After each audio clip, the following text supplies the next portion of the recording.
Hi everyone, exam medicine channel में आप सभी का स्वागत है। हम बात करने वाले हैं Allahabad university non teaching post group B, C और ए सभी ग्रुप में जितने भी पद निकाले गए हैं उन सभी पर हम बात करेंगे। अगर आपके डाउट हैं तो इस वीडियो में क्लियर होंगे और ऐसे अभ्यर्थियों के ही डाउट क्लियर होंगे जो कि वाकई इस चीज़ से परेशान हैं, रिटन एग्ज़ाम को लेकर या स्किल टेस्ट, नेगेटिव मार्किंग या अदर आपके कहीं पर भी एग्ज़ाम है उसके लिए। तो आपको अभी कुछ एडवाइस भी दिए जाएंगे, मानना हो तो आप मान सकते हैं, वरना आप अपने अनुसार काम कर सकते हैं।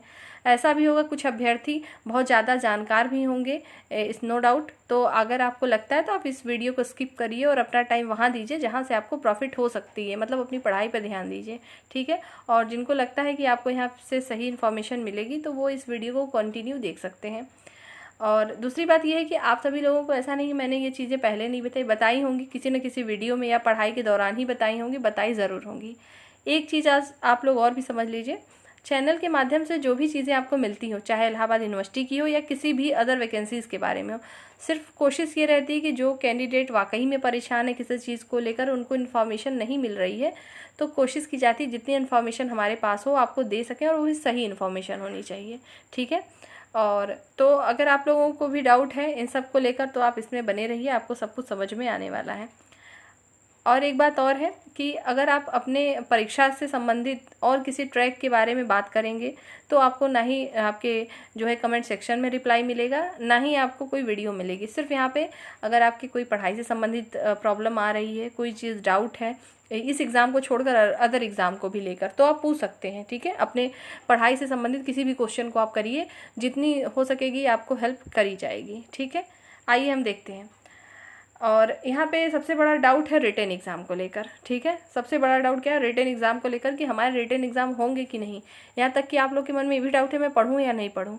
तो देखिए, नोटिफिकेशन में जो चीज़ लिखी होगी वही मेरे भी द्वारा बताई जाएगी और कहीं से तो बताई नहीं जाएगी, ठीक है। ऐसा तो है नहीं कि यूनिवर्सिटी हमारी है या यूनिवर्सिटी में मेरा कोई लिंक है, मैं वहाँ से पता करके आपको बता दूंगी और मुझे कोई आके बता देगा कि नहीं हाँ ऐसा ही होना है। जैसे आप सभी लोग हैं नॉर्मल, वैसे सबको पता होता है वैसे ही, बस ये फ़र्क है कि हम लोगों को नॉलेज हो जाती है अगर देख रहे हैं, फॉर्म भर रहे हैं कोई चीज़, तो अब आपको नहीं हो पाती तो वो कोशिश की जाती है ऐसे अभ्यर्थी जिनको प्रॉब्लम आती है नोटिफिकेशन में क्या चीज़ लिखी है क्या नहीं, तो वहीं से आपको जानकारी मिली जाती है। ऐसा कुछ भी आपको अलग से नहीं एक्स्ट्रा बताया जाता है जो कि बिना ऑफिशियल आए हुए आपको बता देगी हाँ इसी दिन ये चीज़ हो जाएगी। जब पता होगा तब तो आपको बताई जाएगी, ठीक है। तो रिटन एग्ज़ाम जो है आपका नोटिफिकेशन में कहीं पर भी सभी के लिए नहीं लिखा है। लिखा किसके लिए? ग्रुप बी का रिटन टेस्ट होगा, लिखा हुआ है, चाहे वो किसी भी पद के लिए हो। ग्रुप ए के लिए भी नहीं लिखा हुआ है। ग्रुप ए में आपके इंटरव्यू कंडक्ट होंगे, यहाँ पर मैंने मेंशन किया है ना इंटरव्यू के लिए, तो इंटरव्यू किस में होंगे? केवल ग्रुप ए में होंगे, ना ही ग्रुप बी में होंगे, ना ही ग्रुप सी में होंगे। और ग्रुप सी के केवल एमटीएस पद के लिए, एमटीएस पद के लिए ही आपके क्या होंगे? रिटन एग्ज़ाम कंडक्ट होंगे। और ग्रुप सी के अदर जो पोस्ट बचते हैं जैसे junior office assistant, data entry operator, group C के और भी जो पद हैं, हिंदी टाइपिस्ट, तो इन सब के जो है रिटन एग्ज़ाम होंगे या नहीं होंगे ऐसा तो नोटिस में लिखा ही नहीं है ना। तो प्रीवियस ईयर में तो हुए थे, सबके एग्ज़ाम के लिए नोटिफिकेशन आया था, हुआ भी था। लेकिन आपको ये भी मैं बता दूं, फैक्ट और रियलिटी यही है कि कुछ ऐसे एक दो पद थे पिछली बार भी जिनके एग्ज़ाम कराए ही नहीं गए थे। और ऐसे कौन से पद थे जिसमें एक दो पोस्ट सिर्फ निकली थी, उनके एग्ज़ाम नहीं हुए थे। बाकी आपके जैसे लैब अटेंडेंट और लाइब्रेरियन की हो गई, और junior office assistant, computer operator, data entry operator, MTS, इन सबके रिटन एग्ज़ाम हुए थे पिछली बार, इस बार के लिए नहीं लिखा है, ठीक है। तो आप लोगों को मेरी तरफ से यही एडवाइस है, जैसा मैंने शुरू में ही बताया, रखना हो तो रखिए, वरना आप अपने अनुसार काम करिएगा। आपको रिटन एग्ज़ाम में जो भी आएगा, जो आप एमटीएस का सिलेबस देखते हैं, जो मैं आपको देती रहती हूँ एमटीएस के लिए, पढ़ाई के लिए, तो एमटीएस का सिलेबस जो है वही आपका भी सिलेबस हो सकता है अगर एग्ज़ाम हुआ तो। यहाँ पे तो वर्ड क्यों है? क्योंकि नोटिफिकेशन में लिखा नहीं है, और मेरे बता देने के बाद भी बहुत सारे अभ्यर्थी हैं जो कि हमसे अक्सर ही पूछ लिया करते हैं कमेंट सेक्शन में कि जूनियर ऑफिस असिस्टेंट का एग्ज़ाम नहीं होगा क्या, और आप उसके लिए तो वीडियो नहीं देती। आप ये बताइए, जब जूनियर ऑफिस असिस्टेंट के लिए अलग से कोई एग्ज़ाम नहीं होना है, उनका अलग से कोई नोटिफिकेशन में कुछ नहीं लिखा है, तो आप किस बात की वीडियो आपको दी जाए, और क्यों अपना आप टाइम बर्बाद करेंगे? तो उससे अच्छा है आप अपने से जो भी जितने अभ्यर्थी यहाँ पर फॉर्म भरे होंगे सभी लोग कहीं ना कहीं एग्ज़ाम ज़रूर दे रहे होंगे, ऐसा नहीं है कि सिर्फ यूनिवर्सिटी के लिए फॉर्म भर दिया है, ठीक है। तो आप सभी लोग को क्या करना है? रिटन एग्ज़ाम के लिए पढ़ते रहना है, कुछ भी पढ़ते रहिए। कुछ भी का मतलब ये है कि जनरल, जैसे हिंदी, इंग्लिश, करंट अफेयर और जीके जीके जीएस यही पढ़िए। बाकी नोटिस आएगा तो ऐसा नहीं आज नोटिस आएगा कल आपका एग्जाम होगा, नहीं, आपको समय मिलेगा। नोटिस आने के 15 दिन, 1 महीने, 20 दिन इस तरीके का समय मिलेगा आपको, उस अनुसार हम बात करेंगे फिर आपको क्या करना है, ठीक है। और रही बात अगली की स्किल टेस्ट, तो स्किल टेस्ट तो जितने भी कंप्यूटर से रिलेटेड क्लर्कियल पद हैं जैसे डेटा एंट्री ऑपरेटर, जो जूनियर ऑफिस असिस्टेंट है, हिंदी टाइपिस्ट, ये सबकी स्किल टेस्ट होने मस्ट हैं, पता है आपको। तो कंप्यूटर पे अपनी तैयारी करिए, स्पीड करिए टाइपिंग की, वो आ गई हो तो ऑफिस पैकेज पे काम करिए। बाकी जो जैसे हाउस कीपर हैं, किचन हेल्पर है, मेस हेल्पर है, ऐसे जो पोस्ट आए हुए हैं और मैकेनिक की पोस्ट है, इन सब में क्या करना है, जो आपने सब्जेक्ट ITI में पढ़ा है, वर्कशॉप आपकी होती रही होगी, तो जो चीज़ें वहाँ आप करते थे वर्कशॉप में, अब जैसे मेस हेल्पर से क्या उम्मीद की जाएगी, मेस में जो काम करते हैं उससे रिलेटेड, तो क्या आपके उसके लिए कंप्यूटर की ज़रूरत है क्या? नहीं, उसके लिए कोई ज़रूरत नहीं है। आपको बस स्किल का मतलब क्या है, देखा जाता है कि आप जिस पद के लिए आए हैं आप उसके लिए स्किल्ड पर्सन हैं या नहीं है, मतलब आपके पास वो क्षमता है, वो चीज़ आती है या नहीं है। हम आपको रख लें मान लीजिए किसी मैनेजर की या अकाउंटेंट के पद के लिए, और आपको अकाउंटेंट की ABCD भी नहीं आती है, तो वो स्किल देखा जाता है, ठीक है। यही होती है स्किल टेस्ट।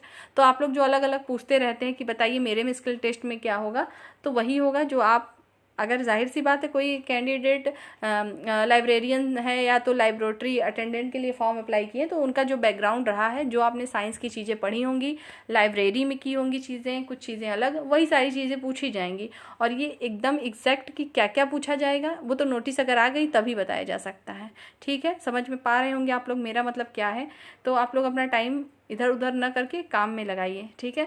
दूसरी बात आप लोग की सबसे बड़ी ये होती है कि ऐसा तो नहीं है सीटें बिक गई हों, बहुत आप लोग क्वेश्चन करते रहते हैं कि रिप्लाई भी नहीं मिल रहा है, क्या है कैसे है। ये बताइए मुझे कौन आके बताएगा कि ऐसा है नहीं, या आपको किसने बताया, आपने कमेंट सेक्शन में देखा। और फिर ऐसा कोई डिपार्टमेंट आप बताइए जहाँ पर ये चीज़ें नहीं होती हैं। तो 100% तो कोई कहीं भी कुछ भी नहीं बता सकता, और ये सब फैक्ट है कि कहीं भी सीटें आती हैं तो 100% नहीं होती हैं, सबको पता होता है, ये आप हम या सबको। तो वो आपकी इच्छा है कि आप फॉर्म भर रहे हैं नहीं भर रहे हैं। आपने फॉर्म भरा होगा अपनी मर्जी से, किसी की कह देने पे तो फॉर्म भरा नहीं है, ठीक है। तो अब आपने फॉर्म भरा है तो उसकी तैयारी में जाइए, तैयारी करिए, फिर आगे क्या होगा वो तो देखा जाएगा। इलाहाबाद हाई कोर्ट के अभी एग्जाम हुए थे, जब RO के उसमें चीज़ें हुई थी, वहीं का केस वहीं चल रहा था, तो इसके लिए कोई कर क्या सकता है, ठीक है। तो उसके लिखित रूप से आपको कोई नहीं देगा कि आइए हमारे यहाँ इतनी सीट हैं, आप आइए तभी आपका होगा, ठीक। तो आपको मेहनत तो करनी पड़ेगी, हर फील्ड में जाएंगे हर जगह यही होगा। अधीनस्थ सेवा चयन आयोग का हाल देख रहे हैं, वहाँ पे 2016 की वैकेंसी का अब जाके डॉक्यूमेंट वेरिफिकेशन चल रहा है। सोचिए जो कैंडिडेट 2016 में रहे होंगे, कुछ के कहीं सिलेक्शन हो गए होंगे, कुछ तो ड्रॉप कर दिए होंगे, कुछ होंगे या नहीं, बहुत सारी चीज़ें, कोविड का दौर था, बहुत सारी चीज़ें थी, तो हर जगह पे ये सब देखने को फेस करने को मिलेगा। अगर आप इस समय खासतौर से जितने परेशान सभी कैंडिडेट हैं उतना कोई नहीं होगा, तो आपको हर क्षेत्र में देखने को मिलेगा, ठीक है। तो इन सब से दूर होइए, अपना पढ़ाई करिए। तो ऐसा तो है नहीं कि यही आपके लिए आखिरी है गेम, कि बस यही है, इसी को जीतना है, यही टारगेट है, अब नहीं कुछ करना। तो करना है तो मेहनत करते रहिए, ठीक है। और हो सकता है बहुत सारे लोगों को ये चीज़ें एडवाइस बहुत प्रवचन लग रही होंगी, लेकिन मैंने शुरू में ही बताया ऐसे कैंडिडेट जिनको वाकई ज़रूरत है वही इस वीडियो को देखें, वरना स्किप करें, ठीक है। रही बात निगेटिव मार्किंग की, तो निगेटिव मार्किंग होगी अगर रिटन एग्जाम जिनके हैं सब में, क्योंकि प्रीवियस ईयर में निगेटिव मार्किंग थी। दूसरी बात एडमिट कार्ड और जॉब प्रोफाइल मैंने बताया ना कि जिसका जैसा पद है वैसा काम होगा, और MTS की जॉब प्रोफाइल इन्होंने दे रखी है, मैंने उसके लिए प्रॉपर अलग से वीडियो भी बनाई है, आप देख सकते हैं। एडमिट कार्ड कब आएगा, तो जब एग्ज़ाम डेट आएगी तभी एडमिट कार्ड आएगा, ठीक है।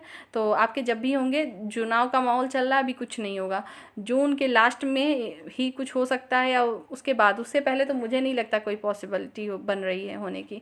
इसी वजह से मैंने आप लोगों को बताया है कि जून लास्ट तक वेट करिए, ठीक। बाकी जो एग्ज़ाम, कोई भी एग्ज़ाम हो कहाँ रहे हैं, सारे तो आपके निरस्त हो गए, टल गए, इधर उधर जो भी होंगे जून के बाद ही होने वाले हैं। तो आप लोग अच्छे ढंग से पढ़ाई करिए, और सिर्फ इसी को टारगेट में, पहली बात तो उम्मीद इतना नहीं रख लेना चाहिए कि बस यही है, आज मैंने इस फॉर्म को भरा इसी में मेरा फाइनल होना है। क्योंकि आज आप लोग देख रहे हैं, चाहे RO की परीक्षा हो, UP पुलिस की परीक्षा हो, कहीं का भी एग्ज़ाम हो, इतनी जल्दी कन्फर्म हो जाना, फाइनल हो जाना पॉसिबल नहीं होता है, ठीक है। तो यही सारी चीज़ें, हर प्रक्रिया हर चीज़ में चल रही है।